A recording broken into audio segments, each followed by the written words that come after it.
बांग्लादेश तो आप कह सकती हैं कि भाषाई राष्ट्रवाद से ही बना था। एकदम वो पहला देश है जिसने ये साबित किया कि भाषा और संस्कृति धर्म से मजबूत होती है। धर्म तो दोनों का एक ही था। जब से ही पाकिस्तान बना, इन लोगों ने पूर्वी पाकिस्तान को हमेशा दोयम दर्जे पे रखा, हमेशा उन पर उर्दू थोपने की चेष्टा करी। मैं जितने भी हिंदुओं से मिली, वो एक चीज तो मानते हैं कि देखिए हम माइनॉरिटी में हैं, फिर भी हमें सरकारी नौकरी मिल रही है। पिछले 10-12 सालों से वहाँ पे संस्कृति कमजोर पड़ रही है और इस्लाम मजबूत हो रहा है। सबसे ज्यादा इफेक्ट हुआ जब NRC और CAA हुआ था, तो उसके चलते वहाँ के लोगों में एक आक्रोश था कि हिंदुस्तान में मुसलमानों को एक मुस्लिम विरोधी फीलिंग है। तो इस कारण वहाँ भी हो रही थी हिंदू विरोधी फीलिंग। देखिए जिस दिन हसीना भाग गई थी, ठीक उसी दिन मेरी बात हुई थी मेरे दोस्तों से।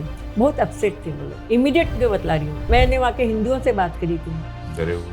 नहीं, वो ऐसा कह रहे थे कि देखिए कि हम जो इंडियन मीडिया को देख रहे हैं तो उससे हमें टेंशन हो रहा है। और वो ये कह रहे हैं कि लेकिन कुछ न्यूज़ गलत जा रही है। जैसे जो इंडियन मीडिया दिखला रहा था ना, वो सबसे बुरी चीज़ क्या की दिखलाया क्या कि एक हिंदू क्रिकेटर को मार डाला गया। वो आवामी लीग का सदस्य था और आवामी लीग वालों को तो लोग मार ही रहे थे। तो हिंदू मुस्लिम एंगल ही नहीं है, लेकिन मीडिया इस खबर को फैला रहा है। हिंदुस्तान एक बड़ा देश था, लोकतांत्रिक सेकुलर देश माना गया, सबको साथ लेके चलने वाला। इसका अपना एक असर उपमहाद्वीप पे था। इसके पलटने का भी असर है कि देखिए मुजिबर के सामने आदर्श क्या थे? इंदिरा गांधी थी, नेल्सन मंडेला थे।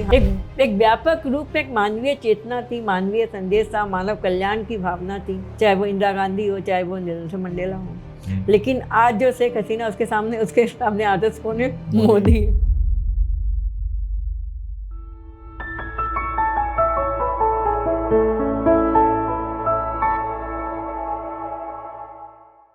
नमस्कार, मैं अशोक कुमार पांडे और स्वागत है आपका TCH पर संडे टाइम क्रेडिबल किताब का। हर बार एक नए लेखक होते हैं, एक नई किताब। आज हमारे साथ हैं मधु काकरिया जी। मधु जी, बहुत बहुत स्वागत आपका। और जो किताब उनकी हमने चुनी है बात करने के लिए, वो है मेरी ढाका डायरी। बांग्लादेश पिछले दिनों काफी चर्चा में रहा है। बांग्लादेश वैसे भी एकदम पड़ोस का देश है, तो उसके बारे में खबरें आती रहती हैं, जाती रहती हैं। वहां जिस तरह से बदलाव हुआ, वहां के प्रधानमंत्री को भारत में शरण लेनी पड़ी और उसके बाद बहुत कुछ हुआ। लगातार खबरें आ रही हैं, कुछ सच्ची, कुछ झूठी, कुछ ट्रॉल्स के लिए, कुछ वाकई में विचार करने के लिए। लेकिन किसी भी मुल्क में, किसी भी जगह पर जो कुछ होता है वो एक दिन में नहीं होता है। उसके पीछे की पूरी कहानी होती है, उसकी ऐतिहासिकता होती है। समाज में बहुत कुछ चल रहा होता है, उछल कूद कर रहा होता है, खदबदा रहा होता है, और वो किसी एक घटना के माध्यम से एक बड़ी घटना में तब्दील हो जाता है। और बांग्लादेश के साथ तो ये है कि ऐसा बार बार होता रहा है। जिनको फादर ऑफ बांग्लादेश कहते हैं, मुजीबुर रहमान, उनकी हत्या हुई, उनके बाद हत्याएं हुई। तो बांग्लादेश में लोकतंत्र अपने तरीके से जड़ें जमा भी पाया और नहीं भी जमा पाया। मधु जी की किताब की खासियत यह है कि पॉलिटिकल के साथ साथ वहाँ के इतिहास, वहाँ के समाज, वहाँ के लोगों के बीच में जाकर उन्होंने ढाका को अपने तरीके से देखा है। हालांकि इसका नाम मेरी बांग्लादेश डायरी भी हो सकती थी, क्योंकि वो ढाका तक महदूद नहीं रही हैं, नोआखली भी गई हैं और भी कई जगहों पर गई हैं।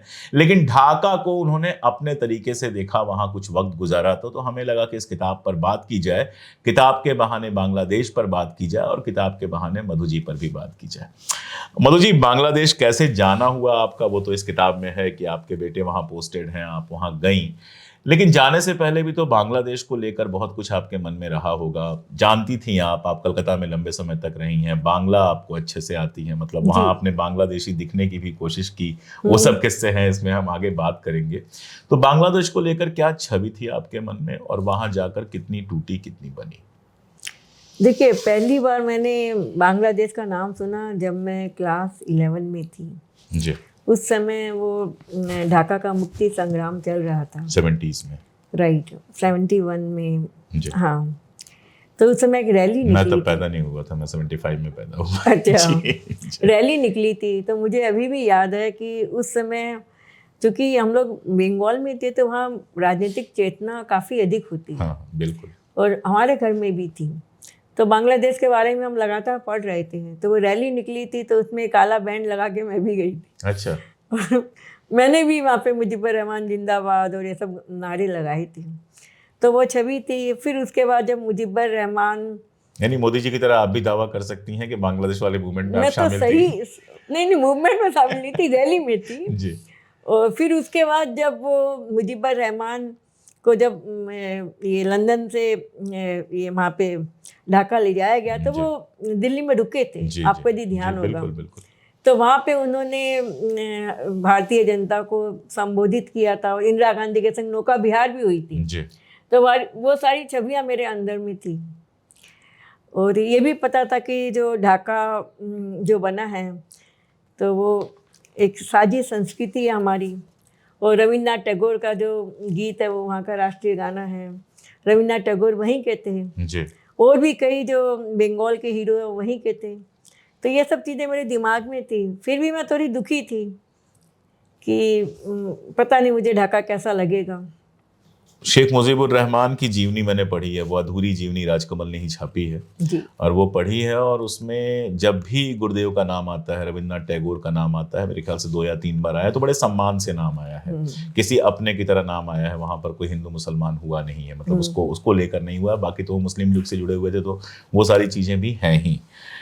तो भाषा का अपना जो मानी एक होता है, एक तो होती है राष्ट्रीयता, और राष्ट्रीयता हवा में बनती नहीं है, उसमें भाषा की अपनी भूमिका है, उस पर हम बात नहीं करेंगे अभी बहुत ज़्यादा। लेकिन बांग्लादेश तो आप कह सकती हैं कि भाषाई राष्ट्रवाद से ही बना था एकदम। देखिए, वो पहला देश है जिसने ये साबित किया कि भाषा और संस्कृति धर्म से मजबूत होती है। धर्म तो दोनों का एक ही था, लेकिन हुआ क्या था कि जब से ही पाकिस्तान बना, इन लोगों ने पूर्वी पाकिस्तान को हमेशा दोयम दर्जे पे रखा, हमेशा उन पर उर्दू थोपने की चेष्टा करी। आपको ध्यान होगा 1952 में उन्होंने जब उर्दू थोपने की चेष्टा की तो पूरा आंदोलन हुआ कि राष्ट्रभाषा बांग्ला चाहिए, और उसमें 4 स्टूडेंट शहीद हुए। वो ढाका यूनिवर्सिटी के थे, मैंने उनका स्मारक भी देखा था। और आप देखिए, इतना भाषा प्रेम है कि वहाँ पे आप जाओगे ना तो आपको गाड़ी के नंबर आपको बंगाली भाषा में ही लिखने पड़ेंगे। अच्छा। मैंने वहाँ गिनती दोबारा सीखी। अच्छा, क्योंकि बंगाली गिनती, क्योंकि वहाँ गाड़ी के नंबर आप अंग्रेजी में नहीं लिख सकते हो। अच्छा। और वहाँ रास्तों के नंबर भी बंगाली में रहते हैं, लेकिन इंग्लिश में नीचे में रहते हैं, ताकि बाहर से आने वाले लोग भी समझ। हाँ। और सब जगह देखिए, वहाँ पे जो बोर्ड वगैरह हैं, जो दुकानों के जो होर्डिंग्स वगैरह हैं, बंगाली में भी रहती है, और उनका मतलब कि वो इंग्लिश में भी रहते हैं, लेकिन बंगाली में रहना ही होगा। उर्दू नहीं, उर्दू मैंने नहीं देखी। तो बताइए, हमारे यहाँ उर्दू को मुसलमानों की भाषा कहा जा रहा है और बांग्लादेश में उर्दू है ही नहीं, आपको दिखी ही नहीं? नहीं, मैंने नहीं देखी, उर्दू नहीं देखी। अच्छा, इस यात्रा की जो शुरुआत है, जब मैंने आपकी किताब पढ़नी शुरू की और शुरुआत का हिस्सा पढ़ा, पहला ये पेज नंबर 27 तक मैं पहुंचा तो मैं चौंक गया, क्योंकि आपने सीधे कश्मीर से उसकी तुलना कर दी। जिस तरह से वहाँ पर आपको नुक्कड़ पे, गली पे, हर जगह दिख रहा था, तो आपने कहा कि एक बार को लगा मैं कश्मीर में हूँ, इस तरह का वाक्य आता है। राइट, हाँ, ये हुआ था। ये चूँकि हम लोग गुलशन में थे, जो एम्बेसी एरिया है, मतलब वो VIP एरिया है इन द सेंस कि वहाँ पे सब फॉरेनर्स रहते हैं। वहाँ तो हम भी विदेशी थे, तो वहाँ दुनिया भर की एम्बेसी है। और अब जैसे हमारा लड़का था, वो हिंदुस्तान लीवर में CEO था, तो ये सारे इम्पोर्टेंट पर्सन हो गए। तो वहाँ पे हर किलोमीटर पर एक पुलिस चेक पोस्ट थी, और AK-47 लेके वहाँ पे पुलिस मिलेगी आपको। तो मैं चौंक गई थी कि मैंने कहा, अरे बाप रे, इतना AK-47 हर 1-1 किलोमीटर पे पुलिस चेक पोस्ट थी, क्योंकि सब एम्बेसी एरिया थी। और मज़े की बात ये है कि मैं इसलिए चौंकी कि मुझे पता नहीं था, कि मैं सोचती थी कि ढाका तो एकदम हमारे जैसा होगा। तो इसके पीछे भी कारण था कि 2000 मैं चाहता था वो बताएं। हाँ, 2016 में होली बेकरी एक कांड हुआ था। वो सबसे बड़ा, मतलब कि कह सकते आतंकवादी हमला हुआ था, और विदेशियों पे हुआ था, और वो उसी एरिया में हुआ था जिस पे हम रहते थे। तो उसमें क्या हुआ था कि वो होली बेकरी जो रेस्टोरेंट था, उस पर अटैक हुआ था, और उन लोगों ने विदेशियों को टारगेट किया था, और साफ कहा था कि जो बांग्लादेशी हैं उनको कोई खतरा नहीं है, और जो विदेशी हैं वो हमारी संस्कृति को ख़राब कर रहे हैं, वो छोटे कपड़े पहन रहे हैं। तो उन लोगों ने कलमा पढ़वाया, और जो बंगाली कलमा पढ़ पाए उनको छोड़ दिया। और एक बंगाली था, उसके संग जो विदेशी महिलाएं थी, फरार नाम था उसका, तो उसको छोड़ दिया था, लेकिन वो नहीं गया। उसने कहा कि मैं अपने साथियों को छोड़ के नहीं जाऊंगा, तो वो भी मारा गया। उस पर एक फिल्म भी बनी थी। राइट, हाँ, उस पर फिल्म भी बनी है ना। तो वो काफ़ी 21 लोग मारे गए थे, और उसमें जापानीज ज़्यादा थे, बांग्लादेशी तो एक ही था, और इंडियन भी शायद एक आध थे। तो उस घटना के बाद ये हुआ था कि जो भी एम्बेसी एरिया थे उसमें हर किलोमीटर पर चेक पोस्ट, पहला तो ये। और दूसरी चीज़ आप देखोगे कि वहाँ कभी भी है ना नेम प्लेट नहीं रहती थी। अब जैसे आप वहाँ का जो वो देखोगे जो क्लब था, जैसे इंडिया का जैसे लायंस क्लब, वैसे इतना नाम भूल रही हूँ, तो उसके बाहर कहीं भी नाम नहीं है। अच्छा। मेरी पोती की स्कूल थी अमेरिकन इंटरनेशनल स्कूल, तो वहाँ भी नाम नहीं, स्कूल का भी नाम नहीं लिखा नहीं, कोई नेम प्लेट नहीं। मतलब कि आपको ये ताकि पहचान ना हो सके। हाँ, आप यदि नेट पे भी देखोगे तो आपको उसके नाम नहीं मिलेगा। अच्छा, मेरे संग भी ये हुआ कि मैं अपने घर के बाहर नेम प्लेट लगा रही थी, तो मेरे बेटे ने रोक दिया कि मम्मा क्या दरकार है दिखलाने के लिए कि हम विदेशी हैं। तो वहाँ पे ये थोड़ा डर तो था कि कभी भी जो आतंकवादी है वो हमला कर सकते हैं, इसलिए लोग अपने जो विदेशी थे उनके घरों के बाहर नेम प्लेट उतनी नहीं मिलती थी। इसीलिए आपने उसमें डिटेलिंग भी की है काफ़ी कि किस तरह से वहाँ पे आपने कई बार कई चीज़ें करने की कोशिश की और रोक दिया। जैसे कि एक बार किसी को छोड़ने आप नीचे तक जा रही थी और बेटे ने रोक दिया। वो सांस्कृतिक कारण मैं उसी पर आ रहा था कि बाहर जाने पे सांस्कृतिक कारण तो हर जगह मिलता है, कुछ ना कुछ हर जगह का एक सांस्कृतिक कल्चर होता है जिसमें आपको एडजस्ट करना पड़ता है, लेकिन नेम प्लेट ना होना शायद मैंने पहली बार सुना। नहीं, वो तो था। वो तो जैसे मैं यदि इंटीरियर में जाती तो शुरू में मुझे नहीं पता था, मैं एकदम इंटीरियर में चली गई थी अपनी मेड को लेकर। इंटीरियर में चली गई थी कि मुझे मदरसा देखने की बहुत इच्छा थी। आपने तस्वीर भी लगाई है मदरसे की। मैं अपनी मेड को लेकर चली गई और वहाँ मैंने बिंदी पहुँच के ऐसे सरवर ढक के मैं चली तो गई, और फिर बाद में मैंने उसकी फ़ोटो भी डाल दी फेसबुक पे। जैसे ही फ़ोटो डाली मेरे बेटे का फ़ोन आया, क्या कर रही हो तुम वहाँ बिना पूछे क्यों गई, इतना इंटीरियर में कोई तुमको भी किडनैप कर सकता है। तो वहाँ पे एंटी टेररिस्ट स्क्वाड भी बहुत आप देखोगे एम्बेसी एरिया में, मैंने वो भी देखे।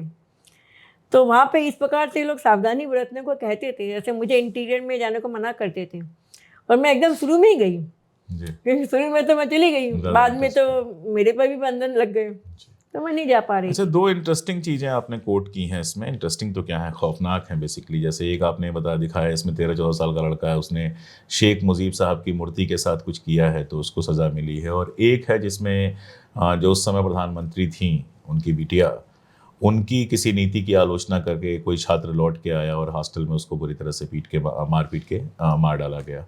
और ये सब जो थे वो शेख हसीना के समर्थक लोग थे जाहिर तौर पे। तो हमें लगा कि शेख हसीना के हटने के बाद ही ये सारा चीज़ शुरू हुआ है, लेकिन आपकी किताब पढ़ते हुए समझ में आया कि भले वो लोकतंत्र था लेकिन एक खास तरह की तानाशाही तो है, हमारे यहाँ होता है लेकिन इतना तो नहीं होता। नहीं, वहाँ पे डेमोक्रेसी इंडिया से एक लेवल नीचे था, इसमें कोई दो राय नहीं है। शेख हसीना की आप क्रिटिसाइज नहीं कर सकते थे खुलेआम, बल्कि हमें भी इंस्ट्रक्शन था क्योंकि हम विदेशी थे कि इस्लाम और पॉलिटिकल बात आप नहीं करोगे। और ये जिस हत्याकांड की आप बात कर रहे हो, अबरार हत्याकांड 1919 में हुआ था। अरे 2019 में, हाँ वो तो बहुत, हाँ 2019 में बहुत भयंकर हुआ था। हाँ। और वो तो बहुत ब्रिलियंट स्टूडेंट था, और उसने तो कोई शेख हसीना की ऐसी कोई आलोचना भी नहीं की थी। उसने सिर्फ अपने एक फेसबुक में पोस्ट डाली थी कि फेनी नदी पर जो एग्रीमेंट हुआ है मोदी का और शेख हसीना का, वो देश के अगेंस्ट में है। इतनी सी बात पे आप सोचिए कि जो आवामी लीग का जो छात्र विंग है उन्होंने उसको बुलाया और उसको इतना पीटा क्योंकि उनको डाउट था कि ये इस्लामी छात्र शिविर का सदस्य है, जो कि वो नहीं था। और उसके बाद उसका मर्डर हुआ, उसको मार डाला गया।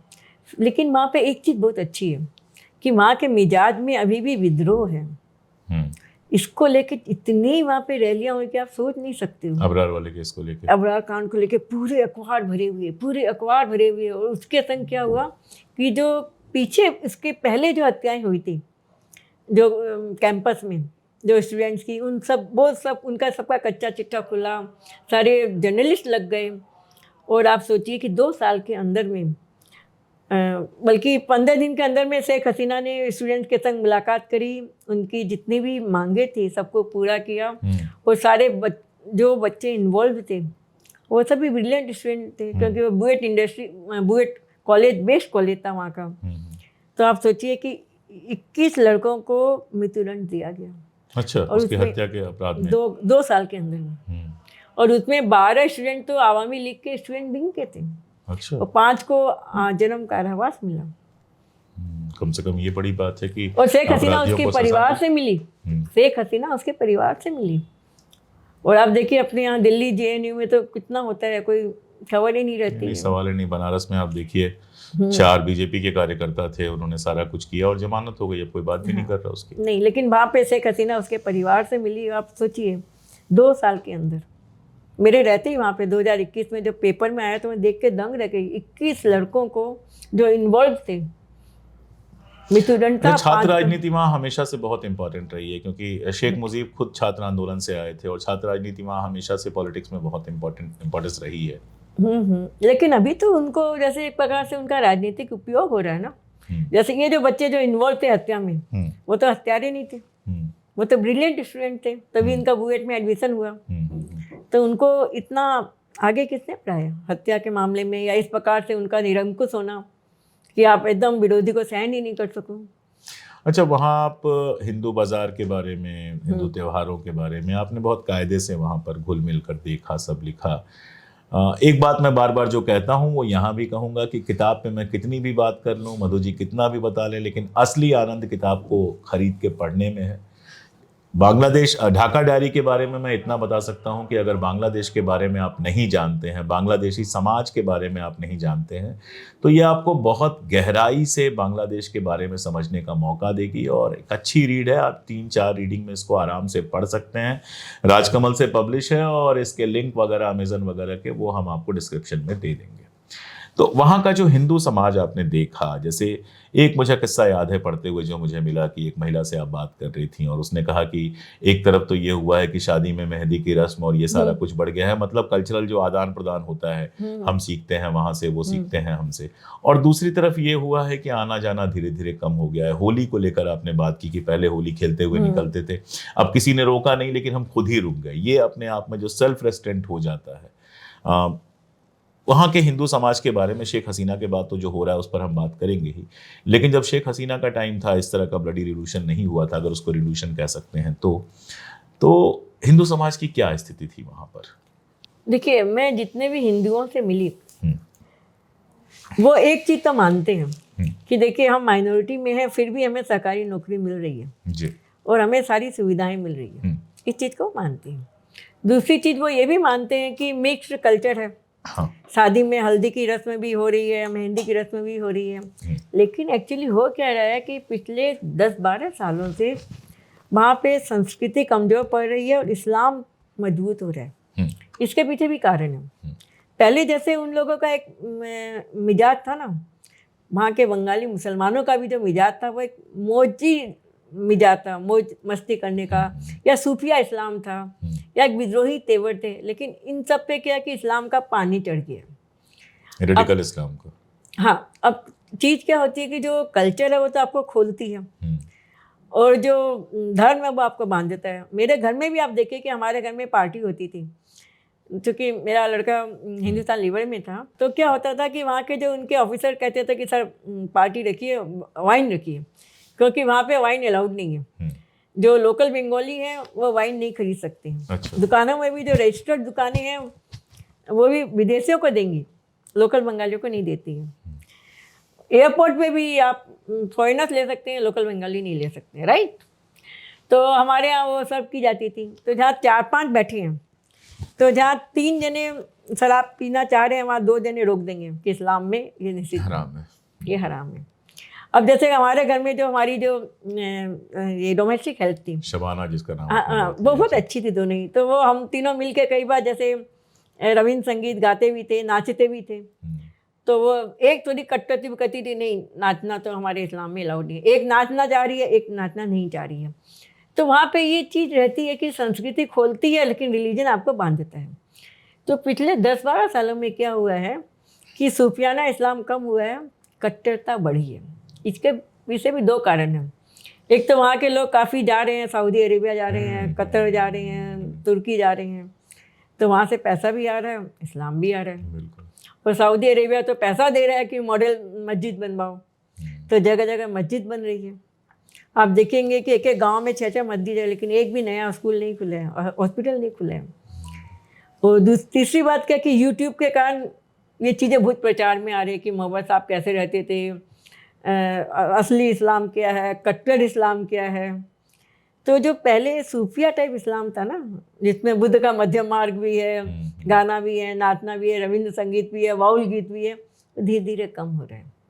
और तीसरी बात सबसे बढ़ के जो मुझे समझ में आई, चूँकि हिंदुस्तान में, बिल्कुल मैं इस सवाल पे आने वाला था कि चूंकि जो आपने पीरियड कोट किया 10-12 साल का, वो 10-12 साल का वही है जब हमारे यहाँ भी कट्टरता बहुत मजबूत हुई है। उसके जवाब में वहाँ पे भी कट्टरता बढ़ रही है।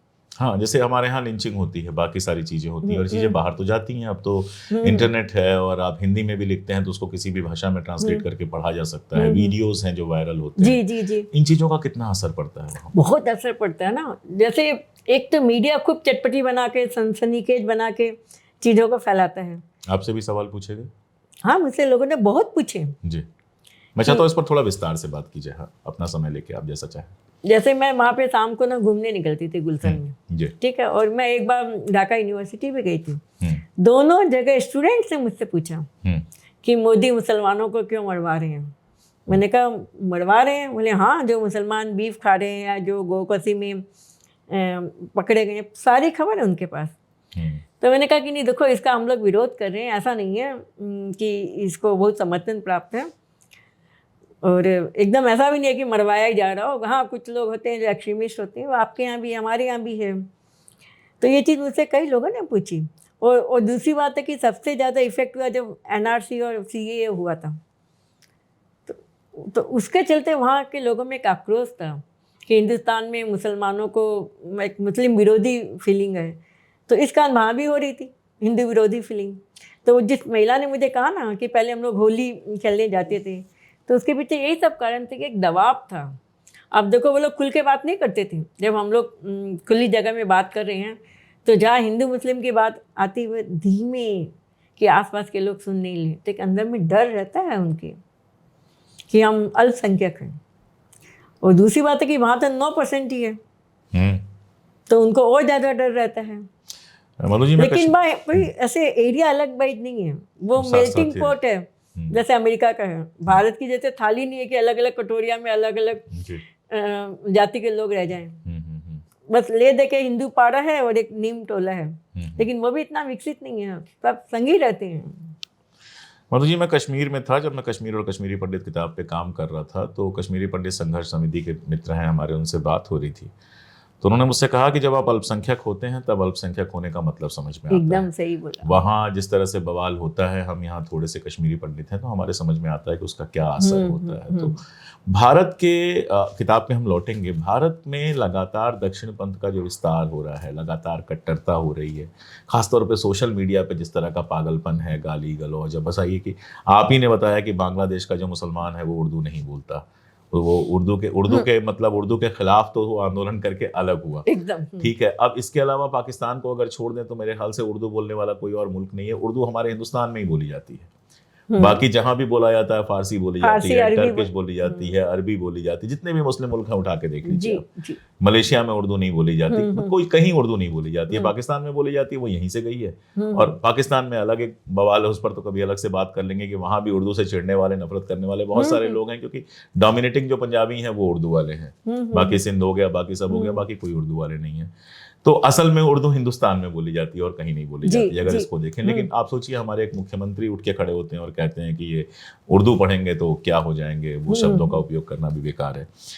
तो जिस तरह से हमारे देश में कट्टरता फैल रही है, उसने, मेरा अपना ऐसा मानना है कि चाहे मालदीव हो, जिस तरह से मालदीव में हिंदुस्तान विरोधी चीज़ें पैदा हुई, जिस मालदीव की स्थिति ये थी कि वहाँ राष्ट्रपति बनने के बाद सबसे पहले इंडिया आते थे, वहाँ एंटी इंडिया उस पर चुनाव जीता गया। बांग्लादेश में खासतौर पर शेख हसीना, जिनको भारत समर्थक माना जा रहा था, उनको हटाया गया जिस तरह से। नेपाल जिस तरह से चिपक रहा है, हालांकि नेपाल मुस्लिम देश उस तरह से नहीं है, लेकिन नेपाल चाइना के करीब जा रहा है। तो ये नीतियां अकेला भी कर देती हैं क्या आपको? हिंदुस्तान एक बड़ा देश था, लोकतांत्रिक सेकुलर देश माना गया, सबको साथ लेके चलने वाला, इसका अपना एक असर उपमहाद्वीप पे था, इसके पलटने का भी असर है? एकदम है। जैसे मैं वहाँ पे बांग्लादेश से मैंने किसी से पूछा था, वो भी कोई टीवी के डायरेक्टर ही थे और एक जर्नलिस्ट ही थे। तो मैंने पूछा कि देखिए, शेख मुजीबर ने तो बांग्लादेश को सेक्युलर कहा, डेमोक्रेटिक रिपब्लिक सेक्युलर कहा, फिर 1980 में कट्टरपंथ के दबाव में उनको इस्लाम को ये स्टेट रिलीजन घोषित करना पड़ा। और पिछले 10 सालों में अब शेख हसीना क्या कर रही है, वो जो कट्टरपंथ को भी संतुष्ट कर रही है ना, कर तो रही है ना, इतने मस्जिद कैसे बन रही है। तो उसने मुझे जो जवाब दिया वो मुझे आज तक याद है। उसने कहा कि देखिए, मुजिबर के सामने आदर्श क्या थे, इंदिरा गांधी थी, नेल्सन मंडेला थे, हालांकि वो जेल में थे, लेकिन एक मानवीय संदेश तो था ना। बिल्कुल, हाँ। एक व्यापक रूप में एक मानवीय चेतना थी, मानवीय संदेश था, मानव कल्याण की भावना थी, चाहे वो इंदिरा गांधी हो, चाहे वो नेल्सन मंडेला हो। लेकिन आज जो शेख हसीना, उसके सामने आदर्श कौन है? मोदी है। बिल्कुल। और मोदी से सीख भी रही है और मोदी की हेल्प भी कर रही थी। आपको शायद पता ही होगा कि जैसे जो मणिपुर के जो असम के जो उग्रवादी थे, बोडो उग्रवादी या मणिपुर के, शेख हसीना ने तो पकड़वाए थे उनको, मोदी के हवाले किए थे ना। तो वो देख रहे कि मोदी जी जब हिंदुत्व का कार्ड इतने अच्छे से खेल रहे हैं और सत्ता बनाए हुए हैं, तो उसने भी वो गुण उनसे सीखे। लेकिन बनाया नहीं रह पाई। नहीं, वो तो ये एक एक्सट्रीम कारण हो गया, नहीं तो शेख हसीना मजबूत थी। एक्चुअली वो जो स्टूडेंट्स का आंदोलन हुआ ना, उसमें उसकी पकड़ थोड़ी ढीली पड़ गई, नहीं तो ऐसा नहीं होता।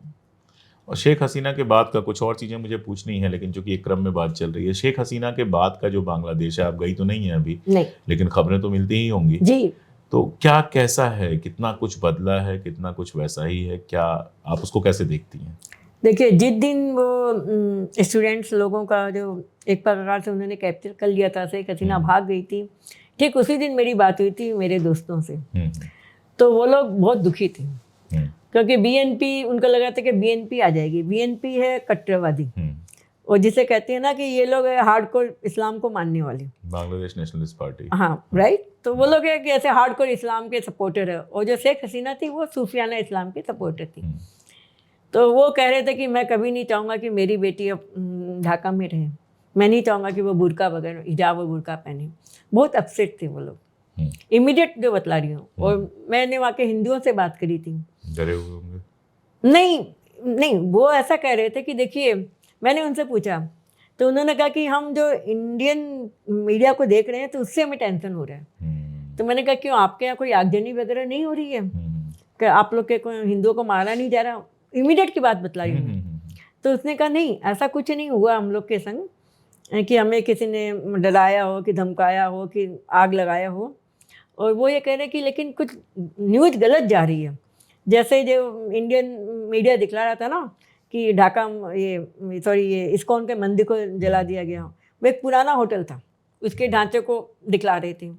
फिर उन्होंने कहा कि एक पुजारी को मार डाला गया, वो पुजारी मार्च की घटना थी। फिर एक लड़की का बलात्कार दिखलाया गया, वो बेंगलोर की लड़की थी, उसका कोई हिंदू एंगल ही नहीं है, और बेंगलोर की कोई महिला थी जिसका बलात्कार हुआ, मार डाला गया। और सबसे बुरी चीज़ क्या कि दिखलाया क्या कि एक पाकिस्तानी हिंदू क्रिकेटर को मार डाला गया, वो आवामी लीग का सदस्य था। और आवामी लीग वालों को तो लोग मार ही रहे थे, तो हिंदू मुस्लिम एंगल ही नहीं है, लेकिन मीडिया इस खबर को फैला रहा था। तो उन्हीं लोगों ने मुझे कहा, तो मैंने एक पोस्ट भी डाली थी। तो ये सब चीज़ें से वो लोग थोड़े आतंकित थे।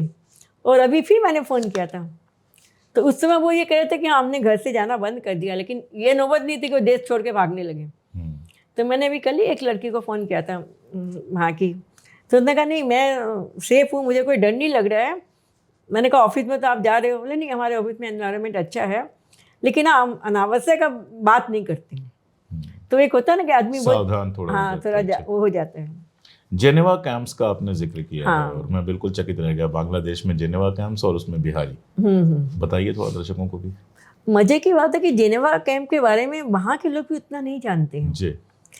हुआ ये था, देखिए कि जब 1971 में मुक्ति संग्राम हो रहा था ना, तो उस समय जो पंजाबी मुस्लिम थे, यानी या जो बिहारी मुस्लिम थे, जो 1947 में बांग्लादेश गए थे, हाँ राइट, तब तक बांग्लादेश नहीं बना था, पूर्वी पाकिस्तान गए थे ना, तो वो लोग नहीं चाहते थे कि ये मुक्ति संग्राम वाले सफल हों, तो उन्होंने पाकिस्तान आर्मी को सपोर्ट किया था जी। और जब पाकिस्तान उर्दू थोप रहा था तो भी वो सपोर्ट कर रहे थे, क्योंकि वो उर्दू राइट।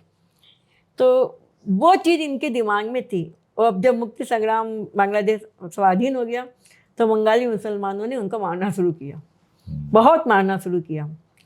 तो मतलब मेरी एक सहेली ने मुझे बतलाया कि वो डोरियों से बांध देते थे जहाँ भी पंजाबी मुस्लिम को देखते थे, बिहारी पंजाबी दोनों को। हाँ, बिहारी मुसलमानों को, पंजाबी मुसलमानों को, और बहुत कत्लेआम हुआ था उनका। और वो लोग घर के अंदर गड्ढा खोद के रहते थे, इस प्रकार की अवस्था हो गई थी। 74 तक वो चलता रहा।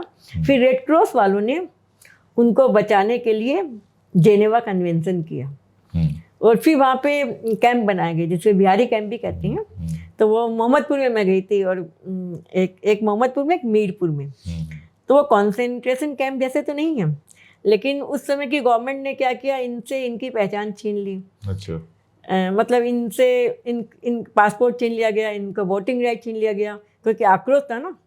और ये भी था इन पर इल्जाम कि इन लोगों ने गद्दारी की है और जो मुक्ति संग्राम के योद्धाओं को मरवाया है, पाक आर्मी को सपोर्ट किया। वो सच भी था। हाँ, कुछ हद तक था, लेकिन सारे तो नहीं थे। सारे तो कभी नहीं हो सकते। हाँ, तो सबको उन्होंने उस कैंप में डाल दिया। मैं उस कैंप में गई थी, तो वहाँ मैंने देखा स्टैंडर्ड पाकिस्तानी लिखा हुआ है। तो वहाँ मैंने लोगों से बात करी। अब मजे की बात है कि वो सब बंगाली बोल रहे हैं, क्योंकि अब दूसरी पीढ़ी आ गई। बिल्कुल, 50 साल हो गया उस बात को ही ना। और तो वो लोग बहुत दुखी थे, 2 कारणों से दुखी थे। एक तो था कि हमने तो पाकिस्तान देखा ही नहीं, और हम तो इसी मिट्टी में, इसी धूल मिट्टी में बड़े हैं, तो हमें स्टैंडर्ड पाकिस्तानी क्यों कहा जा रहा है, राइट। और वहाँ पे ये था कि सुविधाएं थोड़ी कम ही हैं, पानी नहीं, बत्ती नहीं, मतलब बत्ती चली जाती है, अंधेरा है। मतलब ऐसा कि जैसे सुबह जो दिन में उनका वर्कशॉप है, रात को वही उनका बेडरूम है या सोने का रूम है। ये सारी चीज़ें वहाँ पे हैं। लेकिन अच्छी बात यह है कि खुलापन है। वहाँ आपको सारी दुकानें मिल जाएगी, ज्वेलरी से लेके मांस की दुकान तक सब कुछ मिल जाएगा। सब अलग से इलाका, अलग दुनिया है। छोटे छोटे उद्योग धंधे वहाँ पे खुले हुए हैं। अभी भी उनको वोटिंग राइट वगैरह नहीं है। अब 71 के बाद जो पीढ़ी आई है उसको वोटिंग राइट मिला है, उसको वोटिंग राइट मिला है। और मजे की बात है कि वहाँ पाकिस्तान का झंडा है। अच्छा। तो यहाँ के मुसलमानों से जब मैं बात कर रही थी, बांग्लादेशियों से, तो एक ने बहुत गुस्से में कहा कि वो तो स्टैंडर्ड पाकिस्तानी है, उनके दिमाग में पाकिस्तान है। मैंने कहा आप कैसे कह सकते हो? बोले देखिए वहाँ पे पाकिस्तानी झंडा लहरा रहे हैं। मैंने कहा आपको ये भी नहीं पता है कि वो जेनेवा कन्वेंशन हुआ है और उस पर उनका कोई हाथ नहीं है। ये स्टैंडर्ड पाकिस्तानी नाम भी जेनेवा वालों ने दिया है और वो झंडा भी उन्होंने ही लगाया है। लोकल पाकिस्तानी को तो कुछ मतलब ही नहीं है ना, लोकल बांग्लादेशी को। वो तो खुद कहते हैं कि हम नहीं चाहते हैं झंडा दिखे, लेकिन बांग्लादेशी को भी पता नहीं है। वो उनको यही आक्रोश है कि झंडा भी लगा रखा है, झंडा क्यों नहीं हटा देते। मैंने कहा वो झंडा नहीं हटा सकते हैं, एग्रीमेंट ऐसा हो चुका है। नोआखली गई थी आप, और नोआखली मेरे लिए इसलिए बहुत इंपॉर्टेंट है। आप जानती हैं मैंने गांधी पे काम किया है, तो हाँ। नोआखली का जो पूरा किस्सा है वो कई बार परेशान भी करता है और कई बार बहुत अंदर से उत्साह भी देता है कि वैसे हालात में जाके वहाँ के अभी क्या हालात हैं। बहुत सारा कुछ आपने लिखा है, लेकिन मैं दर्शकों के लिए ये सवाल पूछ रहा हूँ कि नोआखली में गांधी की कितनी याद है, क्या हालात है? देखिए मैं कुछ घंटे ही रुकी थी नोआखली में, लेकिन वहाँ पे जो एक जने मुझे मिले थे, जीतू सिंह शायद नाम था, वो 99 ईयर्स के थे। अच्छा, तो उन्होंने उनसे मिलना ही मेरी उपलब्धि थी, है ना। उन्होंने देखा होगा उस जमाने हाँ, को। वो गांधी की प्रार्थना सभा के बारे में बतलाते थे कि वो रामधुन गाते थे, फिर वो कुरान की अजान वगैरह पढ़ते थे। और वो जब आए थे तो नंगे पैर आए थे, माथे पे तौलिया भिंगा हुआ था। और जब वो कुश्तियाँ जा रहे थे, उन्हीं को मैं कोट कर रही हूँ, है ना। तो उन्होंने कहा था कि मुसलमानों को कहा था कि आप मुसलमान हैं तो आप मुस्लिम लीग की बात मत सुनिए, और यदि आप हिंदू हैं तो आप हिंदुओं की बात मत सुनिए। आप अपने, क्योंकि वो नहीं जानते हैं आपकी समस्या के, आपके पड़ोसी जानते हैं, इसलिए आप पड़ोसियों से मिल कर रहिए। और लेकिन काफ़ी उनका जो एक, उनके आने से जैसे बारूद पर जो खड़ा हुआ था नोआखली, वो काफ़ी शांत हो गया था। इसलिए लॉर्ड माउंटबेटन ने उन्हें कहा ना, वन मैन आर्मी। लेकिन एक चीज़ में उन्होंने मुझे कही जो लोग नहीं जानते होंगे, कि हिंदू मुस्लिम एंगल से ज़्यादा वहाँ इकोनॉमिक एंगल था। बिल्कुल। और ये चीज़ मैं आपको और बतलाऊंगी, वहाँ पे जो मंदिर तोड़े जाते हैं उसके पीछे भी आर्थिक कारण होते हैं। तो उन्होंने कहा कि देखिए वहाँ पे 82% मुस्लिम है, लेकिन 28% जो हिंदू थे वो जमींदार थे। 40% प्रॉपर्टी हिंदुओं के पास है। बिल्कुल। तो होता क्या है कि जब ऐसा माहौल बनता है ना, तो जो एंटी सोशल एलिमेंट होते हैं उनको मौका मिलता है कि डरा धमका के इनकी संपत्ति ले लो। तो कारण ये भी था ऐसा नहीं है कि वो नफरती थी, इसके पीछे आर्थिक कारण भी बहुत थे। लेकिन गांधी जी का बहुत इफेक्ट हुआ था। वो नंगे पैर गए थे और फिर उन्होंने वो तो कई बार गए थे। अब रविन्द्रनाथ टैगोर को तो बांग्लादेश में सब जानते हैं, कोई ऐसी बड़ी बात नहीं है, लेकिन गांधी को भी लोग जानते हैं, कभी जिक्र आता है उनका? नहीं आता है गांधी जी का। मैं इंडियन हाई कमीशन में गई थी, लेकिन अभी जो पिछले 8-10 सालों में गांधी जी की जो इमेज खराब करी है इन लोगों ने, इतनी घटिया फोटो गांधी जी की लगी हुई थी हाई कमीशन में थी। और सिर्फ गांधी जी की थी, नेहरू जी की नहीं थी, इंदिरा गांधी की नहीं थी, कोई फोटो ही नहीं थी। मैं गांधी जी के फोटो अब मेरे मोबाइल में मिलेगी आपको, इतनी दयनीय फोटो है, वो तेजस्विता ही नहीं है चेहरे पे, ऐसी फोटो लगा के रखी हुई है। और जब हमारे प्रधानमंत्री मोदी जी गए वहाँ पे विजय दिवस के अवसर पे 26 मार्च को, तो उनका भाषण मैंने सुना था। तो उन्होंने ये तो कहा कि बांग्लादेश मुक्ति संग्राम में मैंने भी भाग लिया, लेकिन जिसके कारण बांग्लादेश बना, इंदिरा गांधी का नाम नहीं लिया, कहीं नहीं था, इंदिरा गांधी का नाम ही नहीं था। वो आपने उस जगह का भी जिक्र किया है जहाँ पर समर्पण हुआ था, तो अमर जवान ज्योति, वहाँ मैं गई। हाँ, वहाँ ज्योति जलती रहती है। लेकिन ये जो नया डिस्पेंशन आया है वो पूरे को ठुकराने के मूड में है। हिंदुस्तान का जो उसमें रोल रहा, शेख मुजीब का जो रोल रहा, वो सब ठुकराने के मूड में है। तो आखिरी सवाल जो मैं पूछना चाहता हूँ आपसे कि किस तरफ जा रहा है बांग्लादेश, क्या लग रहा है आपको? वैसे तो पूरा हमारा जो भारतीय महाद्वीप है वो किस तरफ जा रहा है चिंता का विषय है, लेकिन चूंकि बात ढाका पर हो रही है, बांग्लादेश पे हो रही है, किस तरफ जाता हुआ आपको बांग्लादेश दिखाई दे रहा है? देखिए, ये संक्रमण काल है, क्योंकि देखिए वहाँ के जो तेवर मैंने देखा है वहाँ के स्टूडेंट्स के, मैंने कहा ना कि मैं ढाका यूनिवर्सिटी गई, वहाँ मैंने मार्क्स जिंदाबाद, लेनिन जिंदाबाद देखा। मैं वहाँ के कल्चरल प्रोग्राम में मार्क्स इन सोहो देखी मैंने। आपने लिखा है जी, बिल्कुल। तो वो एक तेवर तो है उन लोगों में, जिसे कहते हैं ना कि एक वो विद्रोही तेवर है। भले ही अभी इस्लाम का पानी चढ़ रहा हो, अभी संक्रमण काल हो, लेकिन मुझे नहीं लगता कि ये चीज़ें दब जाएंगी। मुझे लगता है कि अब देखिए वहाँ पे अभी भी असंतोष शुरू हो गया है। मोहम्मद यूनुस को लेकर स्टूडेंट लोगों ने अपनी अलग पार्टी बना ली है। तो ये एवरलास्टिंग नहीं है, वो उसके अपने तेवर सामने आएंगे। और हिंदुस्तान में जो कि पहला कंसर्न तो हमारा वही है, हिंदुस्तान की बात थोड़ी अलग है। ढाका में मैंने एक चीज़ देखी कि जुडिशियरी इस प्रकार से बिकाऊ अभी भी नहीं हुई है। जिस प्रकार से मुझे वहाँ के एक नेता ने कहा था, नेता तो नहीं कहूँगी, कि आपके यहाँ जिस प्रकार से अपराधियों को माला पहनाई जाती है ना, और जो पीड़ित तो उसी पर FIR होता है, हमारे ढाका में ऐसा एक केस आप नहीं दिखला सकती हो, उसने मुझे कहा था। तो जुडिशियरी वहाँ की मच बेटर है, और वहाँ के स्टूडेंट्स के अंदाज है। यहाँ पे जिस प्रकार से स्टूडेंट्स लोगों का तेजस्विता ख़त्म हो रही है, वहाँ अभी बची हुई तो है, जहाँ जितना मैंने समझा है, क्योंकि वो इतनी सुविधाओं में अभी भी नहीं आए हैं ना, अभी भी संघर्ष की रगड़ है वहाँ पे। तो भारत के लिए भविष्य आपको ज़्यादा चिंतित करता है? हाँ, बांग्लादेश मुझे लगता है कि संक्रमण काल है, वो बदलेगा। लेकिन बांग्लादेश में ये है कि जैसे भारत बहुत रिच है रिसोर्सेज में, यहाँ साइंस है, टेक्नोलॉजी है, इंडस्ट्री है, मिडिल क्लास है, वहाँ पे कुछ है नहीं। वहाँ पे क्या है, ले दे के, उनके पास कॉटन ये गारमेंट्स है, रेडीमेड गारमेंट्स है, दूसरा वो लोग एक्सपोर्ट करते हैं मानवीय श्रम को, और जो वहाँ थोड़ी बहुत सेवाएं हैं उनका, देखिए मेडिकल वगैरह का वहाँ पे बहुत कम है, बहुत थोड़ा सा है, सब चीज़ वो इम्पोर्ट करते हैं। और तो इसलिए वहाँ का इंफ्रास्ट्रक्चर अभी उनके पास है नहीं। शेख हसीना काफ़ी कर रही थी, लेकिन अभी तो इस मामले में मुझे थोड़ी निराशा होती है कि इनके पास कुछ है नहीं। यहाँ तो सब कुछ होते हुए हम लोग इस हालत में हैं। तो मधु जी के साथ ये छोटी सी यात्रा की हम लोगों ने, ढाका की, बांग्लादेश की और भारतीय उपमहाद्वीप की। 2-3 चीज़ें हैं जो बहुत इंपॉर्टेंट हैं इसमें समझना। पहली बात तो ये कि हर लड़ाई हिंदू मुसलमान नहीं होती है। हमारे यहाँ जिस तरह से हर लड़ाई को हिंदू मुसलमान बना दिया जाता है, वो हर लड़ाई हिंदू मुसलमान नहीं होती है। अगर हिंदू मुसलमान लड़ाई होती तो बांग्लादेशी जो मुस्लिम हैं, वो बिहारी और पंजाबी मुस्लिम जो वहाँ रह रहे हैं उनसे चिढ़ते नहीं, उनसे परेशान नहीं होते। और चिढ़ने परेशान होने की वजह से का कोई कारण दूसरा नहीं है, सिवाय इस बात के कि जब वहाँ आज़ादी की लड़ाई चल रही थी तो उन लोगों ने साथ नहीं दिया था। हमारे यहाँ अलग हो गया है, आज़ादी की लड़ाई में जिन लोगों ने साथ नहीं दिया था वही इस समय सबसे बड़े देशभक्त हैं, इसलिए उनकी बात करना बेकार है। दूसरी जो महत्वपूर्ण बात निकल के आई वो ये कि भारतीय उपमहाद्वीप में कम से कम भारत में जो कुछ होता है उसका असर होता है। जिस तरह यहाँ पर अल्पसंख्यकों के साथ नफरत लगातार फैल रही है, और न केवल पहले तो फ्रिंज एलिमेंट इस तरह की बातें बोलते थे, अब बड़ी बड़ी गद्दियों पे बैठे लोग जिस तरह की बातें कर रहे हैं उसका एक असर होता है और उसका नुकसान वहाँ के अल्पसंख्यकों को होता है। तब हम कहते हैं बांग्लादेश में हिंदू खतरे में है। गांधी जी नोआखली से लौटने के बाद ही उनका एक बयान है जो मैं अक्सर कोट करता हूँ। वो कहते हैं कि हिंदुस्तान में शांति तभी रह सकती है जब बहुसंख्यक अल्पसंख्यक की रक्षा करे। जी जी। जहां मुसलमान बहुसंख्यक है वहां हिंदू अल्पसंख्यक की रक्षा करे, जहां हिंदू बहुसंख्यक है वहां अल्पसंख्यक की रक्षा करे अगर वो मुसलमान है तो। इसके ठीक उलट हो रहा है और ये पूरे उपमहाद्वीप के लिए बेहद खतरनाक है।